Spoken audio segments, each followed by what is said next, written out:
Assalamu alaikum. I'm Safia Malik from Government College for Women F Block Rawalpindi. Students, आजकल हम genetics में Mendel के laws of inheritance पढ़ रहे हैं। हमने अपने प्रीवियस लेक्चर में मेंडल का लॉ ऑफ सेग्रीगेशन पढ़ा, जो कि उसने मोनोहाइब्रिड क्रॉस के साथ किया, यानी उसने एक वक्त में एक कैरेक्टर को स्टडी किया। आज हम पढ़ने जा रहे हैं उसका second law, that is law of independent assortment, जो कि उसने डाई हाइब्रिड क्रॉस किया था उसमें। तो what is dihybrid cross? After thoroughly studying each trait separately, Mendel decided to study the inheritance of two traits simultaneously. For example, seed shape and seed color. ये देखिए कि ये दो चीज़ें एट अ टाइम, वरना उसने क्या देखा था कि एक वक्त में वो सिर्फ सीड का कलर देख रहा था या वो सीड की शेप को ले रहा था, जो कि पिछला आपने देखा उसका रूल। अब क्या है कि उसने एट अ टाइम दोनों चीज़ें देखी। पहले उसने क्या देखा था कि या राउंड सीड थे या रिंकल्ड सीड्स थे, या येलो सीड्स देखे या ग्रीन सीड्स देखे। लेकिन इस वक्त उसने दो करेक्टर्स एट अ टाइम देखे, राउंड और येलो और wrinkled or green simultaneously. ठीक है। For example, seed shape and seed color. Seed shape could be round or wrinkled. Similarly, seed color could be yellow or green. He crossed true breeding round and yellow seed plants with true breeding wrinkled and green seed plants. अब उसका result क्या था? All the F1 hybrids were round yellow seeded due to dominance. अब ये देखिए कि उसने, क्योंकि ट्रू ब्रीडिंग वेराइटीज़ से एक्सपेरिमेंट वो स्टार्ट करता था, तो जाहिर है कि इसमें आपको कोई हिट्रोजाइगस कंडीशन नज़र नहीं आएगी। Capital R, capital R, capital Y, capital Y. Capital R जो है ये किसका है? सीड की शेप के लिए ये है। और कैपिटल वाई ये है सीड के कलर के लिए, येलो के लिए कैपिटल वाई है।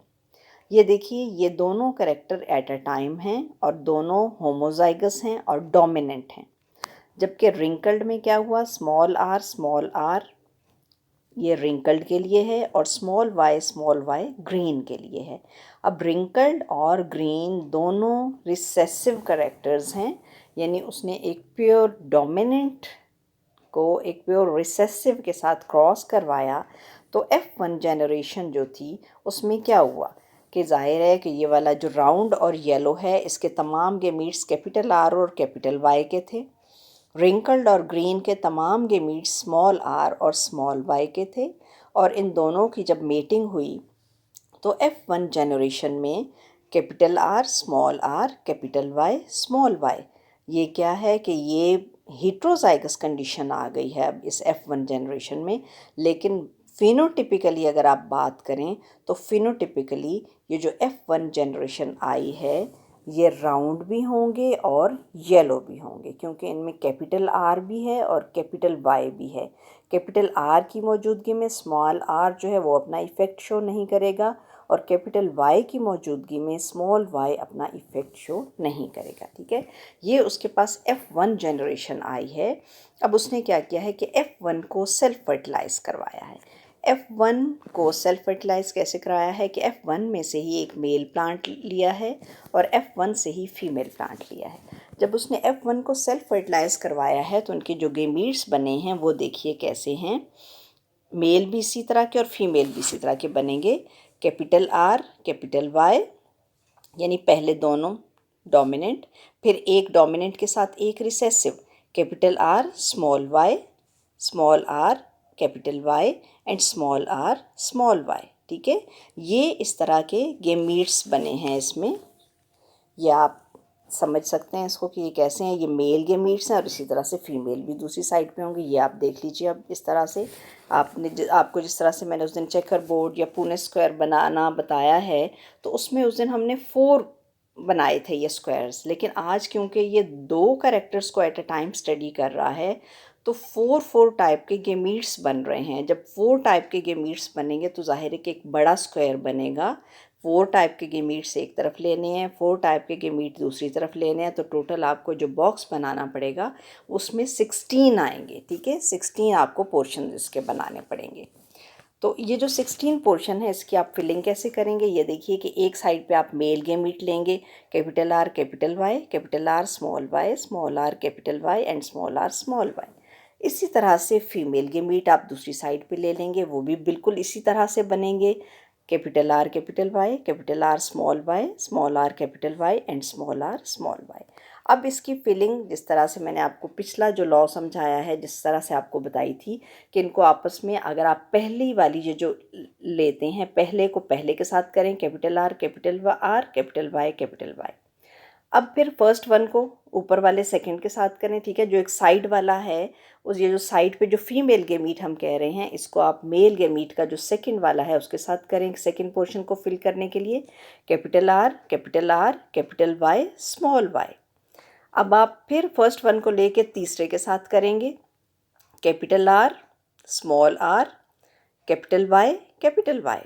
फिर आप इसको फोर्थ वाले के साथ करेंगे, capital R capital Y small Y. इसी तरह से आप इन पूरे के पूरे 16 जो हैं ये बॉक्सेस इनकी फिलिंग कर लेंगे।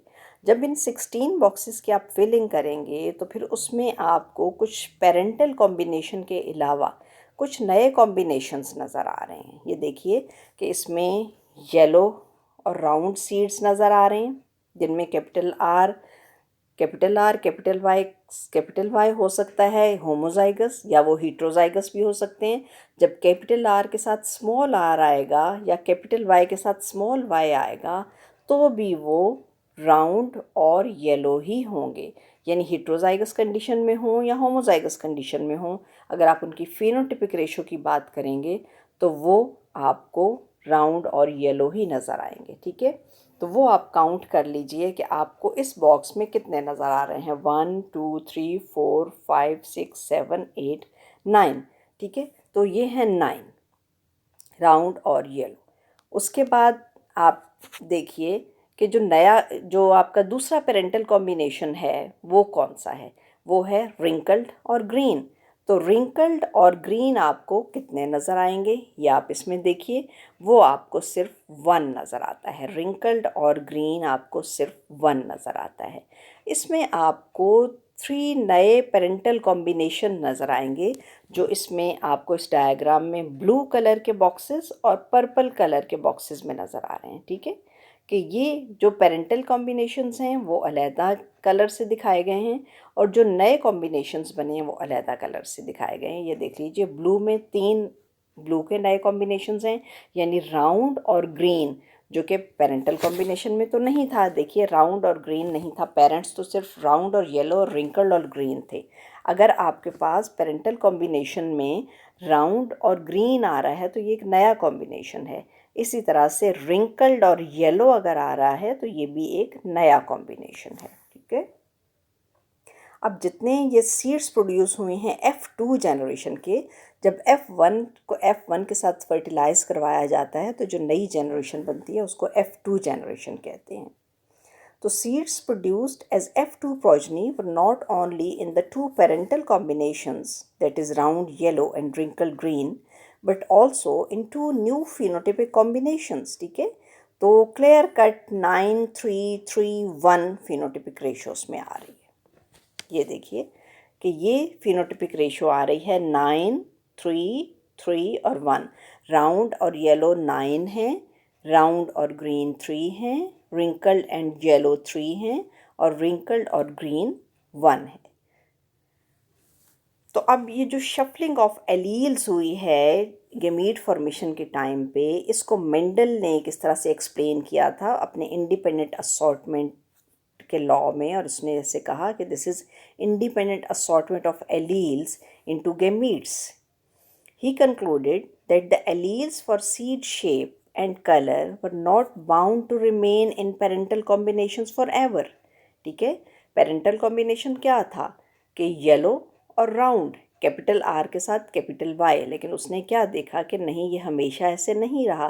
कैपिटल आर के साथ स्मॉल वाई आ गया है, स्मॉल आर के साथ कैपिटल वाई आ गया है, कि गेमीट्स बाउंड नहीं हैं कि हमेशा पेरेंटल कॉम्बिनेशंस में रहें। That is capital R with capital Y and small R with small Y, rather these were free to assort independently. R could go with capital R could go with capital Y or small y in any gamete with equal chance. Similarly, small r could go with small y or capital Y in any gamete with equal probability. ठीक है, तो 4 type के जो gametes बने हैं, ये आप ऊपर देख रहे हैं जो साइड पे, ये इन बॉक्सेस की साइड पे गेमीट्स हैं। ये जो 4 टाइप के गेमीट्स बने हैं, capital R capital Y, capital R small R capital Y and small R small Y were formed in equal number in a perfect ratio of 1 1 1 1. When these gametes randomly fertilized each other, a 9:3:3:1 phenotypic ratio was produced among F2 progeny. ठीक है, कि जब ये जो gamete बने 4 type के, इन्होंने randomly एक दूसरे को फर्टिलाइज किया, तो नए कॉम्बिनेशंस, पेरेंटल कॉम्बिनेशन के अलावा 2 नए कॉम्बिनेशन आए, और इन सब की जो रेशो थी 9:3:3:1 थी, यानी 9 और 1 पेरेंटल कॉम्बिनेशन थे, और 3 जो बीच में हैं, ये दोनों नए कॉम्बिनेशंस हैं। ये आप पूरा दोबारा देखिए कि किस तरह से उसने क्रॉस किया था राउंड येलो को रिंकल्ड और ग्रीन के साथ। F1 जनरेशन जो है वो तमाम की तमाम डोमिनेंट कैरेक्टर शो कर रही थी। उसके बाद जब उसने F1 को सेल्फ फर्टिलाइज करवाया तो उसमें 4 टाइप के गेमीट्स बने।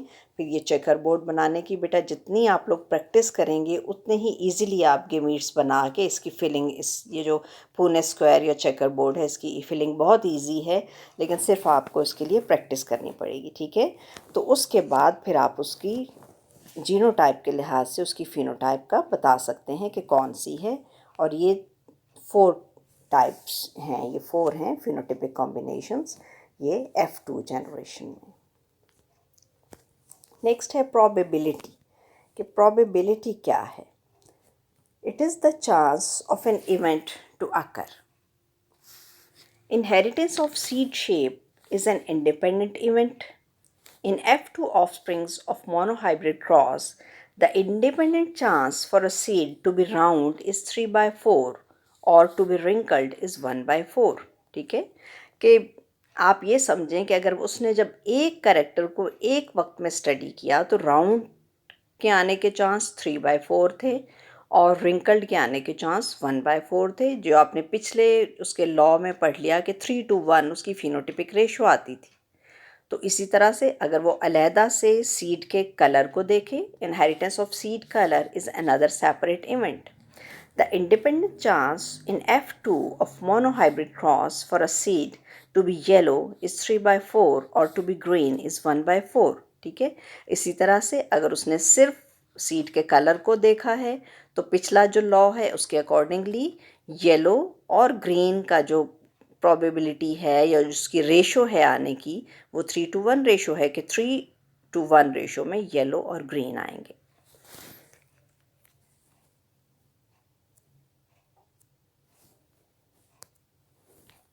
नेक्स्ट है product rule. When 2 independent events are occurring simultaneously, the ratio of each phenotypic combination can be obtained by multiplying the probabilities of individual phenotypes. कि 2 हम कहते हैं कि अगर उसने सिर्फ सीड की शेप को लिया है, फिर उसने अलहदा से सीड के कलर को लिया है, तो ये दोनों अलहदा जो हैं प्रोबेबिलिटीज़ इनके आने की, अगर उनको अलहदा प्रोबेबिलिटीज़ को मल्टीप्लाई कर दिया जाए तो उनका जो कॉम्बिनेशन में प्रोबेबिलिटी है वो आ जाती है। ठीक है, this is called product rule. ये देखिए, आप यहाँ से अंडरस्टैंड कर सकेंगे इसको कि अगर जब उसने सिर्फ राउंड और रिंकल्ड सीड्स को स्टडी किया था तो राउंड सीड आने की जो प्रोबेबिलिटी थी वो 3/4 थी। ठीक है, 3/4, रिंकल्ड की 1/4 1/4 है। अब हमारे पास हम क्योंकि दो कैरेक्टर्स को स्टडी कर रहे हैं तो येलो जो है कलर उसको आने की प्रोबेबिलिटी है वही 3/4, ग्रीन की कलर है की प्रोबेबिलिटी है 1/4। क्योंकि डोमिनेंट कैरेक्टर की 3 रेशो आई थी और रिसेसिव कैरेक्टर की रेशो 1 आई थी। अब जो हमारे पास कॉम्बिनेशन आए हैं 4 वो क्या हैं, राउंड और येलो। ठीक है, तो राउंड की प्रोबेबिलिटी 3/4, येलो की प्रोबेबिलिटी 3/4, राउंड की 3/4, ग्रीन की 1/4। ठीक है, तो इसी सब में इसी तरह से है। जब ये इकट्ठे आएंगे तो क्या होगा कि हमारे पास जो नए कॉम्बिनेशंस आए हैं, दो नए और दो पेरेंटल, वो राउंड और येलो। राउंड और येलो में क्या है कि राउंड की प्रोबेबिलिटी 3/4, येलो की 3/4। इसको जब मल्टीप्लाई करेंगे तो 9/16। इसी तरह से राउंड और ग्रीन की प्रोबेबिलिटी कैसे आएगी कि राउंड की प्रोबेबिलिटी है 3/4, ग्रीन की है 1/4। इनको जब आपस में मल्टीप्लाई करेंगे तो आएगी 3/16। नेक्स्ट जो नया कॉम्बिनेशन बना है वो क्या है, रिंकल्ड और येलो। रिंकल्ड की प्रोबेबिलिटी होती है 1/4, येलो जो कि एक डोमिनेंट कैरेक्टर है उसकी प्रोबेबिलिटी होगी 3/4। तो इसका जो प्रोडक्ट रूल के लिहाज से इसकी प्रोबेबिलिटी आएगी इसको मल्टीप्लाई करने से 3/16। नेक्स्ट रिंकल्ड की प्रोबेबिलिटी 1/4, ग्रीन ये भी रिसेसिव करेक्टर है, रिंकल्ड भी रिसेसिव करेक्टर है। जब दोनों रिसेसिव करेक्टर्स एक साथ होंगे तो उसकी प्रोबेबिलिटी क्या आएगी, 1/16। तो ये देखिए कि ये जो रेशो है 9:3:3:1 ये आ जाती है इसमें। तो ये इस तरह से आपको उम्मीद है अच्छी तरह से समझ आ गया होगा कि दो characters at a time Mendel ने जब स्टडी किए तो इसको उसने क्या कहा, डाई हाइब्रिड क्रॉस। तो ये सारी स्टडी करके मेंडल ने जो नया लॉ दिया था that was law of independent assortment. और ये क्या स्टेट करता है, when two contrasting pair of traits are followed in the same cross their alleles assort independently into gametes. Alleles of one pair inherit independently of alleles of the other pair. Thus, the chance for a plant to be round or wrinkled is independent of its chance of being yellow or green. ठीक है, इसी के साथ हम आज का lecture and करते हैं। ओके स्टूडेंट्स, अल्लाह हाफिज़।